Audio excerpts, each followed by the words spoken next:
Perlu diperhatikan di sini juga bahwa even no update is an update. Itu yang aku selalu bilang ke tim aku ya, terutama yang baru-baru masuk. Karena untuk sebagian orang, mereka itu merasa, oh kalau misalkan dalam 1 minggu belum ada progres, belum ada update yang aku kerjain, ya aku nggak usah update ke manajerku.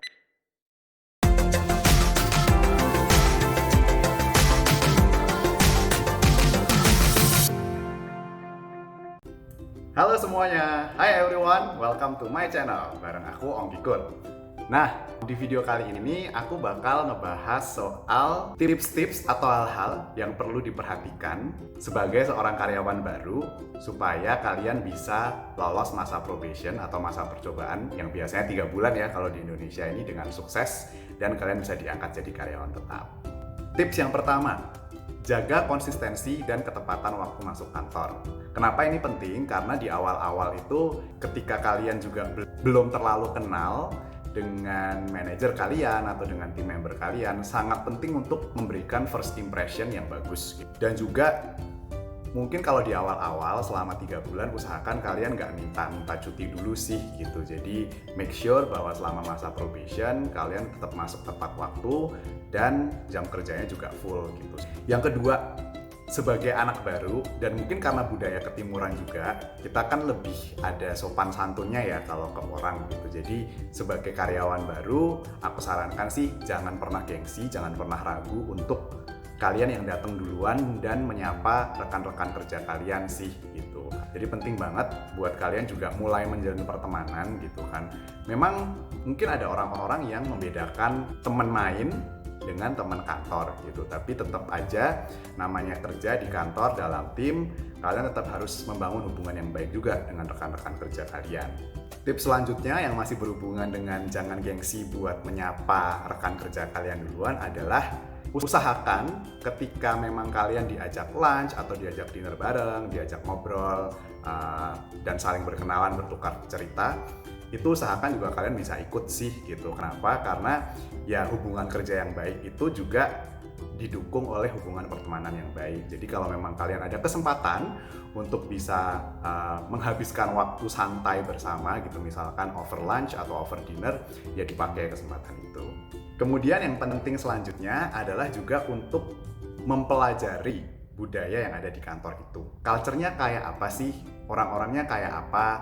Cara mereka bekerja sama itu seperti apa? Kemudian kalau mengajukan pertanyaan atau kalau dalam rapat itu dinamiknya seperti apa? Nah itu kalian pelajarin semua sih supaya lebih cepat blend in juga dengan kebiasaan-kebiasaan yang ada di perusahaan tersebut. Tentunya ya kalau kebiasaannya baik ya, kalau kebiasaan yang buruk yang jangan diikuti. Nah itu, kemudian kalau ngomongin soal kerjaannya sendiri, semua orang kan pasti pernah jadi karyawan baru. Semua orang pasti pernah berada di saat-saat dimana kalian ngerasa nggak punya pengalaman yang cukup gitu kan untuk mengerjakan apa yang menjadi tugas kalian.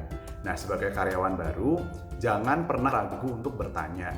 Kenapa? Karena waktu masa probation kalian ini kan cuma 3 bulan. Biasanya kalau di Indonesia kan 3 bulan ya. Dan dalam waktu 3 bulan ini kan berarti kalian akan dinilai performance-nya, kalian akan dinilai kinerjanya, apakah memang bisa untuk dijadikan karyawan permanen atau karyawan tetap atau diloloskan masa probation. Nah makanya ini penting juga buat kalian supaya kalian bisa cepat catch up dengan kerjaannya dan bisa segera terbiasa dan bisa mengerjakan kerjaan kalian dengan baik. Kalau kalian nggak nanya, ya orang-orang juga mungkin udah sibuk dengan kerjaannya masing-masing, jadi nggak sempat ngasih tahu kalian. Jadi itu penting banget sih gitu. Kemudian tips selanjutnya yang juga penting dan sangat diapresiasi oleh people manager pada umumnya, itu adalah ketika tim membernya memberikan update secara reguler tentang perkembangan kerjaan. Kenapa ini penting banget? Karena 3 bulan ini adalah waktu yang sangat singkat untuk manajer kalian juga bisa mengenal kalian dan menilai kinerja kalian. Makanya, again, kalian harus proaktif dan salah satu caranya proaktif tadi selain bertanya adalah dengan memberikan update tentang perkembangan pekerjaan kalian secara reguler. Ini juga berlaku untuk rekan kerja kalian atau rekan satu tim kalian atau bahkan rekan dari tim-tim yang lain yang bekerja dalam satu proyek atau dalam satu tugas yang sama dengan kalian. Kenapa ini penting? Karena dengan melakukan ini, kalian juga bisa lebih cepat membangun image yang positif di depan rekan kerja atau rekan satu tim atau rekan satu proyek kalian, sehingga mereka juga lebih tahu kinerja kalian seperti apa Dan biasanya sih kalau di masa akhir probation, dari manajer kalian juga akan bertanya ke rekan-rekan satu tim atau rekan-rekan satu proyek kalian untuk bisa mereka juga memberikan feedback mengenai kinerja kalian gitu. Jadi tentunya dengan memberikan update yang secara reguler ini bisa membantu mereka juga untuk bisa memberikan review yang lebih positif juga buat kalian gitu. Perlu diperhatikan di sini juga bahwa even no update is an update. Itu yang aku selalu bilang ke tim aku ya, terutama yang baru-baru masuk. Karena untuk sebagian orang, mereka itu merasa, oh kalau misalkan dalam 1 minggu belum ada progres, belum ada update yang aku kerjain, ya aku nggak usah update ke manajerku atau aku nggak usah update ke rekan tim yang lain. Tapi menurut aku itu pandangan yang salah sih. Seenggaknya kalau buat aku lebih prefer mempunyai team member yang ngomong bahwa, oh Kak Ongki, iya nih selama seminggu ini aku belum update kerjaan yang ini nih karena ini. Dan itu akan sangat membantu juga buat manajernya atau buat teman-teman satu timnya untuk bisa manage their expectation juga sih gitu, bahwa oke, berarti kalau emang kamu nggak bisa update dalam minggu ini, kira-kira kapan ya aku bisa dapat update dari kamu gitu kan. Itu lebih enak sih gitu. Nah yang terakhir, yang paling penting adalah selain kasih update, jangan lupa juga untuk selalu minta feedback dari manajer kalian dan dari rekan kerja kalian. Mungkin kalau untuk rekan kerja nggak perlu sereguler itu, tapi aku percaya kalau dengan direct line manager kalian dalam masa probation itu seenggak-enggaknya itu 2 minggu sekali deh kalian minta feedback gitu tentang bagaimana kerjaan kalian, kemudian tentang bagaimana kalian beradaptasi di kantor, apalagi yang bisa diimprove atau ditingkatkan dari kalian, dan apakah ada ekspektasi-ekspektasi lebih yang diharapkan oleh line manager kalian ke kalian. Kenapa ini penting banget? Karena ya itu tadi, kalau kalian nggak minta feedback, kalian nggak akan tahu performa kalian tuh seperti apa selama 3 bulan masa probation ini. Dan kalau kalian nggak tahu performa kalian seperti apa, bisa jadi nanti di akhir kalian akan terkaget-kaget dengan hasilnya gitu. Misalkan ternyata hasilnya negatif, yaitu kalian nggak lolos probation. Nah kalau kalian nggak minta feedback secara reguler dari awal, nanti di akhir biasanya kalian, loh kok gini, kok gitu. Terus nanti dari manajernya juga mungkin akan jadi bisa bilang bahwa ya lu nggak minta feedback sih, jadi gue nggak kasih feedback juga gitu kan.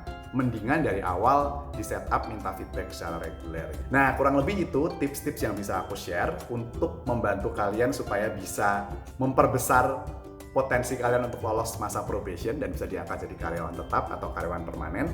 Jadi semoga tips ini membantu buat teman-teman yang baru mulai kerja juga gitu kan, terutama teman-teman fresh grad yang mungkin masih belum terbiasa dengan ritme kerja secara profesional. Dan tentunya harapan aku adalah video ini bisa memberikan inspirasi tambahan dan bermanfaat buat kalian. So thank you banget udah nonton video ini sampai akhir. Kalau ada komentar, pertanyaan, saran bisa ditulis aja langsung di kolom komentar. Thank you, stay safe, stay healthy, and see you guys on the next video. Bye-bye!